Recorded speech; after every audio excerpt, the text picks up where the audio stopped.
can Jesus really be God? That's the big claim that Christians make, and to many people it sounds absurd.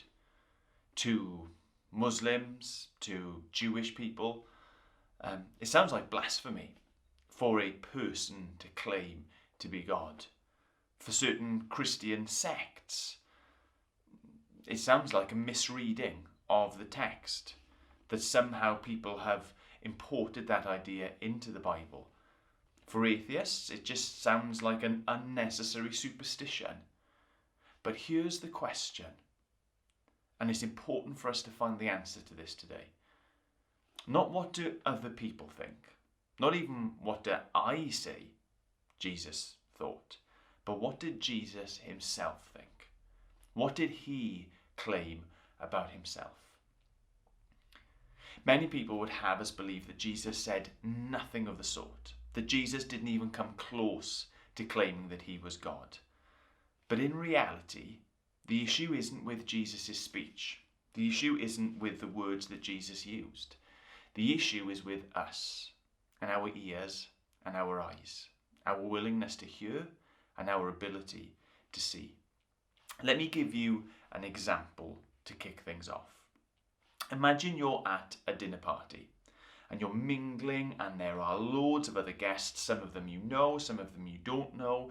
So when you're introduced to someone you've never met before, you kind of ask and answer the same sorts of questions. What's your profession? What you do? Where do you live?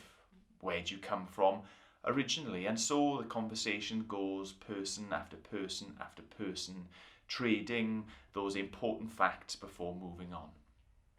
Now imagine you move on and you bump into someone. You strike up a conversation by the buffet table, a scruffy looking gentleman, and the conversation goes in exactly the same way. You ask him what he does, and he tells you that he's in politics. You ask him where he lives, and then he tells you that he lives in Downing Street, number 10 to be exact. Now, at no point has that individual told you that they're the Prime Minister of the United Kingdom. But you've seen enough, you know enough about how things work in our country that when someone tells you that they live at 10 Downing Street, that they're claiming to be the Prime Minister. Whether you can believe that or not, whether they seem like a qualified individual to hold that post, that is what they are claiming. And so it is with Jesus. In John's account of his life, of his death, and what came after that, on multiple occasions, the sorts of things that Jesus said could and should only be uttered by God made man. In John's Gospel, there are 7 occasions, 7 times that Jesus invokes the divine name for himself. I am, the name that God in the Old Testament gave to Moses. It's important as well that when Jesus uses that name for himself, he uses it in the context of revealing himself to be something in relationship with God.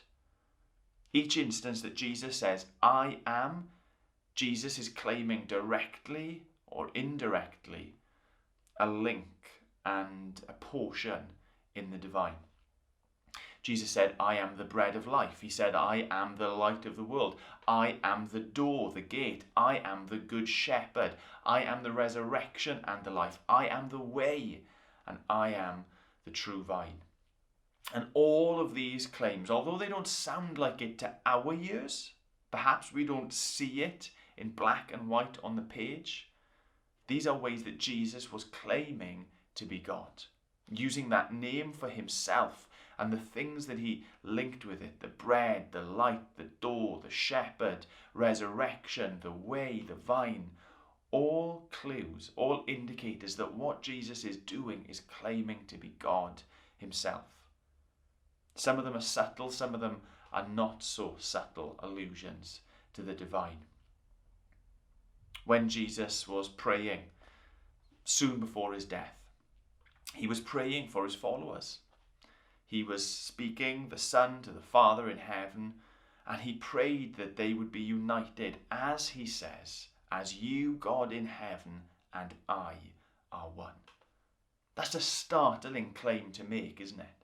That Jesus saw himself as one with the Father. But I think probably the most interesting occasion in John's Gospel comes in John chapter 10.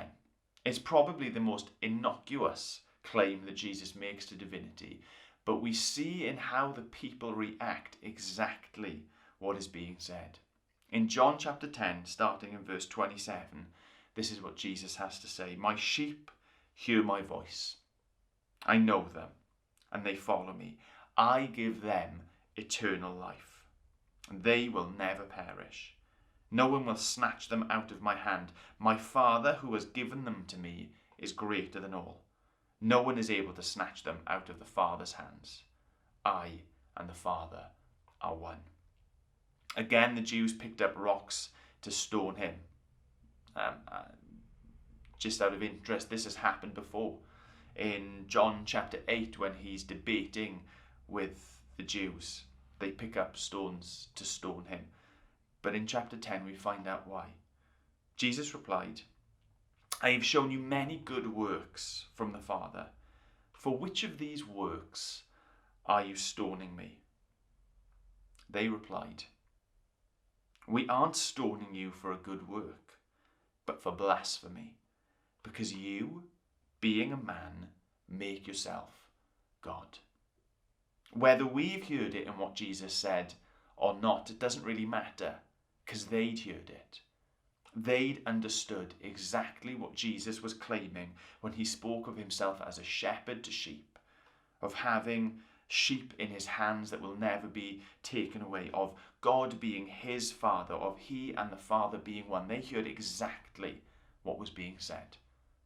And in a similar sort of way that perhaps if you spoke to someone from another country who wasn't familiar with our politics, someone claiming to live at 10 Downing Street might just be like water off their back. They wouldn't know what it meant. But for those who know, it couldn't be clearer. And these people knew exactly what Jesus was saying. They knew exactly what Jesus was claiming, and it angered them so much that they took up stones to stone him for blasphemy, because you, being a man, flesh and blood in front of us, you make yourself God. They certainly heard it, whether we hear it or not. And Jesus doesn't deny it. Jesus doesn't defend himself. He doesn't say, you've got the wrong end of the stick. You've totally and utterly misunderstood, misinterpreted what I've said. No. He moves on. He accepts their conclusion. He accepts how they've understood and heard what he'd said. So he really did claim to be God. He really did claim to be God. It's tempting, so tempting to go along with that narrative that Jesus never said he was God. It's tempting because we don't read those words spelt out in the way that we would have him spell them out. But he says it, those 7 times with the I ams, when he's praying, when he's discussing, when he's claiming to be one with the Father. And here in chapter 10 of John's Gospel, the people certainly understood what he was trying to say.